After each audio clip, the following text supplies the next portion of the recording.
अजितदादांनी त्यांच्या व्यक्तिमत्वाचा एक वेगळा ठसा उमटवण्याचा खूप चांगलं काम केलं।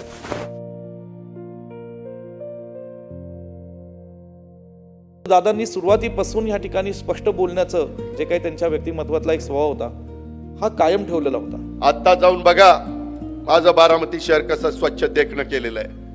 अरे धमक लागते, लात मारेल तिथं पाणी काढण्याची धमक लागते, तेव्हा काम होत असतं।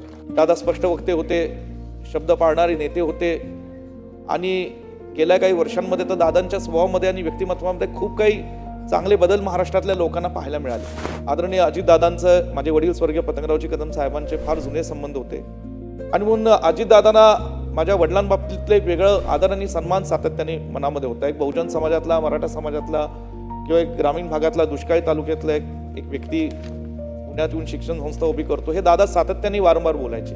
असं कधी दादांकडनं कुठलंही काम पेंडिंग हा विषय राहिलेला नाही आणि दादा नेहमीच त्या कामात उलट आम्हा तरुणसारख्या माझ्यासारख्या तरुण आमदारांच्या बाबतीत ते फार सकारात्मक त्यांची भूमिका असायची, प्रोत्साहनपर असायची, नेहमी आमच्या पाठीवर थाप मारायचे आणि अशा पद्धतीने कुठलेही व्यक्तिगत किंवा सार्वजनिक मतदारसंघातलं काम असेल तर त्या बाबतीत कशी मदत करता येईल ह्या ठिकाणी दादांचं बारीक एक या ठिकाणी लक्ष असायचं। खरं दादांचं मंत्रालयातलं असणारं प्रशासनावर वचक, अभ्यास आणि सभागृहात सुद्धा मला फार ते मजेशीर कधी कधी बोलायचे पण थोडीच माया पण त्यांची व्यक्तिगत जीवनात सातत्याने माझ्यावर असायची।